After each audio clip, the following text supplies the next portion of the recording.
Herkese selamlar. Bugün kırmızı lahana turşusu tarifini paylaşacağım.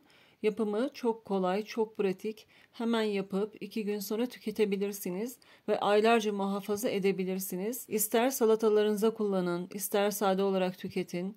Rengiyle, tadıyla, vitaminiyle şahane. Şimdi hep beraber kırmızı lahana turşusunu yapalım. Bunun için ben orta boydan bir tık büyük lahana aldım. Onun dışındaki üstünü kaplayan yapraklarını çıkarıyorum. Çünkü biraz sert ve yıpranmış oluyorlar. Oralarını atıyorum ve baş kısmını kesiyorum.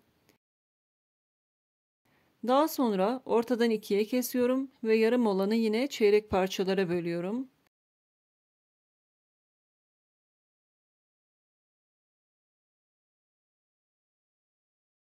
Şimdi artık incecik kesebiliriz. Buraya kadar izlediyseniz, videoyu beğenirseniz sevinirim ve yorumlara küçük bir emoji de olsa bırakırsanız bana destek olmuş olursunuz. Bütün lahanaları incecik kesiyorum. Mutlaka ince kesin. İncecik olması lazım. Kesmenin farklı yöntemleri de var. İster bıçakla kesin, isterseniz de rendenin yan taraflarında patates dilimleme bölmesi var. Patatesi yuvarlak dilimlemeye yarayan düz hat şeklinde. Oraya sürterek de doğrayabilirsiniz. Ya da patates soyacağı var. Bakın yarım lahanayı hiç çeyrek parçalara bölmeden hızlı çekimde size gösteriyorum. Daha ince oluyor. Hatta çok çok ince oluyor. İstediğiniz şekillerde doğrayın. İster bıçakla, ister patates soyacağıyla, isterseniz de rendenin patates dilimleme bölmesiyle. Çok ince istiyorsanız patates soyacağı ile, orta kalınlıkta istiyorsanız da bıçakla yapabilirsiniz. Şöyle karşılaştıralım. Birisi bıçakla yaptım, birisi de patates soyacağıyla. Şimdi lahananın kesimi bitti. Üzerine 2 yemek kaşığı dolusu kaya tuzu ekliyorum. Normal sofra tuzu değil, kaya tuzu ekliyorum. Ve elimle güzelce yoğuruyorum. 5-6 dakika boyunca iyice yoğurdum. Şimdi kapağını kapatacağım ve yaklaşık 3 saat kadar bu şekilde bekleteceğim. 3 saatin sonunda çıkartıyorum ve 100 mililitrelik çay bardağı ile üzüm sirkesi koyuyorum. Elma sirkesi de kullanabilirsiniz, fark etmez. Ve yine 100 mililitrelik çay bardağı ile sıvı yağ ve üzerine bir silme yemek kaşığı toz şeker. Kaşığı iyice sallayın, silme olsun. 3 tane minik limon tuzu. Yaklaşık 6-7 dakikada bu şekilde yoğuruyorum.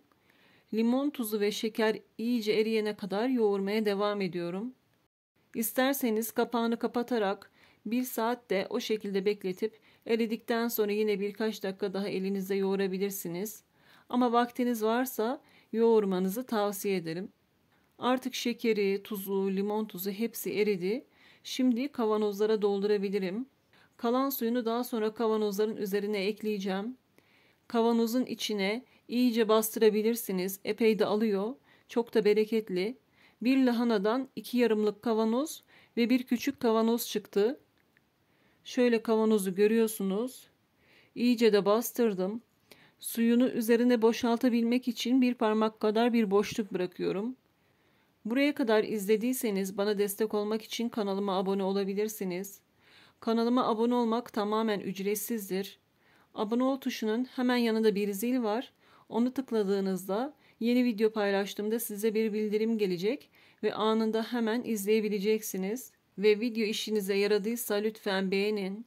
Herhangi bir sorunuz, yorumunuz, öneriniz varsa mutlaka yorumlara yazın ve nereden, hangi şehirden ya da hangi ülkeden izliyorsanız mutlaka yorumlara yazın. Diğer tariflerimi de izleyin. Tariflerimi istediğiniz, sevdiğiniz herkesle paylaşabilirsiniz.